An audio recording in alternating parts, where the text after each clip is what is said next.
The Lower East Drift Zone in the past 24 hours has seen some pretty significant changes.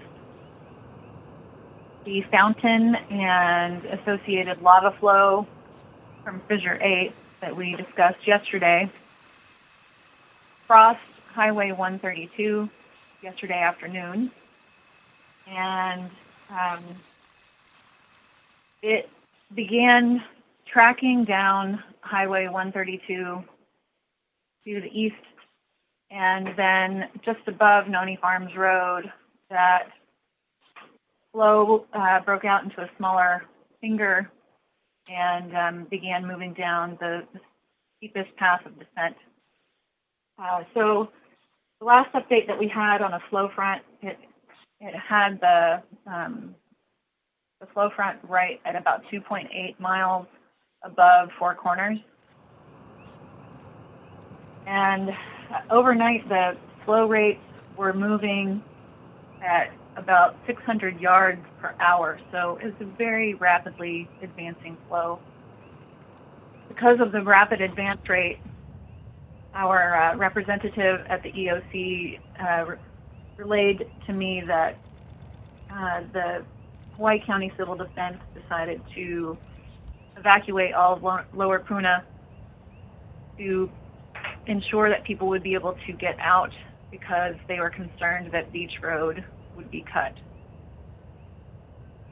So that's there. If we go over to Fissure 18, it's still moving, it's still pushing out lava, not a fountain, just a voluminous outflowing of lava from Fissure 18, and that's moving downslope to the south. It's tracking a steepest line of descent now. The last update that we had was it was 0.6 miles above Highway 137, and the steepest line of descent takes it through Warm Pond. At the summit, there was weak activity from the summit vent over the past 24 hours, but lots of seismicity at the summit. Many felt earthquakes, especially in the volcano area, and summit is still subsiding or deflating. We posted a new radar image on our website, the time series animated GIF that shows how much the overlook vent has expanded since these explosions began. I encourage everyone to go look at that. We can get you the static radar images if you would like. We can email those to you, so please email us at volcanomedia@usgs.gov if you would like those. And right now, the vent in Hale Ma'u is approximately half of the crater floor. And there's two different locations of outgassing. There's a steamy vent. It seems like it's mostly water, and then there's the one that produces more ash. The large explosion that occurred about 36 hours ago produced what was registered as an earthquake, but it was actually a pressure wave explosion through the atmosphere. So we're trying to get a correction on that. That's all I've got. Oh, sorry, my jaw was still open from watching that GIF. Wow. Wow. Okay, sorry. My update for today is the fact that the National Park Service and Hawaii Department of Transportation have signed an agreement, and we are working starting today, right now, with our federal, state, and county agencies to prepare Chain of Craters Road as an evacuation route should Highway 130 be cut off by the eruption. Work started today. I just got a call from the work front that the blessing has commenced, and everybody was starting to head out to where the lava crossed the road past the park gate. So they're en route now. The gravel route, what they're removing is a 0.7 mile wide section of solidified lava. That's the work for today and what's ahead. That solidified lava covering the road is not quite a mile wide, and it's from the 2016-2017 61G lava flows. Those flows are now defunct. The gravel route will be for evacuation purposes only. It's not going to be an alternate route for travel to and from the Kalapana area. Measures will be taken to prevent adverse impacts to the cultural and natural resources within the park. And those include a very thorough inspection of all vehicles and equipment for invasive species that we don't want in the park, that we don't have, which includes little fire ants and coqui frogs. We do have a few coqui, but we have a pretty vigilant group that, before the closure would go out and remove them. So really trying to keep those species out of the park. And we also have endangered nene in that area, so we're working on mitigations now to keep those impacts very low. The public is reminded that this section of the park remains closed due to the increased volcanic and seismic activity, so there is no public or media access at this time. And that's all I have for today. Thank you. Thank you. Just during the first speaker here, we were evaluating the most recent eruption.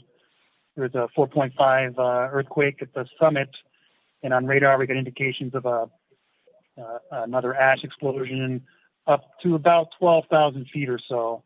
And it's been what we're seeing now is pretty characteristic of what we've seen of previous eruptions, where it got to about 12,000 feet and moved quickly towards the southwest and dissipated.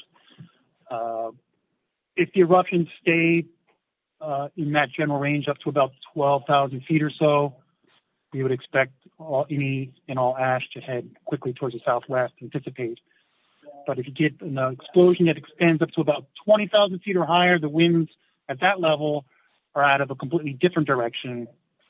So if we were to have an explosive eruption, then the ash cloud could potentially sort of split in two different directions, where the lower half would track off towards the southwest and the upper half would track off towards the northeast. But as far as public impacts, that ash that was up above 20,000 feet would probably be quickly evacuated off to the northeast of the islands and not have much impact on the public. But for the aviation concerns, that would be a bigger concern. And the general thinking is, for as far as the forecast, is that the trade winds may weaken a little bit here in the short term, but pretty much remain in place, and any low-level ash explosions will head off towards the southwest. You have to forgive me, it's the first time I've spoken on one of these calls. I'm not sure what all kind of information we've been normally providing, but I'll leave it there and leave to questions as we move along. Thank you. Thank you, Tom. That was perfect. Just kind of a quick update from the tourism standpoint. I'm sure most of you have heard that the NCL has canceled their cruise port for Kona today. They canceled yesterday afternoon with most of the activity providers. They're reevaluating, and we'll be on schedule for next week should the air quality be appropriate for them. From a arrival standpoint, we're pacing at 27% up for the month of May over last year. Looks pretty good, and the month is shaping up very well. Air quality is definitely the largest question we're getting, and it's on an island-wide basis. The dashboard is a great resource, and we've been utilizing that to its potential. Hilo has seen the greatest impact initially from the tourism standpoint, and it's more in a triple threat for Hilo specifically. One, the cruise ship cancellations and non-porting is a big issue. Hawaii Volcanoes National Park being closed is another opportunity where there's usually drive-through traffic for Hilo. And the hotels are running a high occupancy with evacuees, first responders, and the media. So the volume of occupancy or availability of rooms for the visitors is diminished as well. So Hilo's kind of taking it from three different directions on the immediate. And then the good news is we're getting a lot of inquiries for support from both the hospitality industry and future and potential visitors coming to the island, looking for ways to donate and to support the efforts of the evacuees.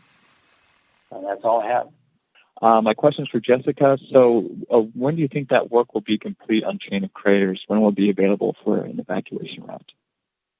Hi, Tom. It's Jessica. It should be about a week, but I'd say a week or two just to cushion that a little bit in case there's any surprises on the road. And no issues with like a hot spot or anything like that causing problems for that work? Not at this time. Thank you. My question was for Wendy. I was hoping that you could let us know if there's any sort of indication of what the path of steepest descent might be over in the Four Corners area for the flow that's there, and what the speed is of that flow at this moment or in the recent past. If you... Yeah, hi, Wendy Stovall, USGS. So I don't have the exact flow front coordinates right now, so I can't tell you where it is. We do have teams out there flying. We have our drone teams out there flying right now to try to get exact locations, and maybe I'll have them before the end of this call. Overnight, the flow, I can't remember if I said at the beginning of the call, it was moving at up to 600 yards per hour, which is very fast for this type of flow. And it has since slowed down, but I don't know what the current rate is. And because I haven't gotten a new flow front coordinate, I don't actually know if it has crossed over Noni Farms Road yet, but it was looking like it was going to cross Noni Farms Road. The path of steepest descent you can look at on our the map. If it keeps moving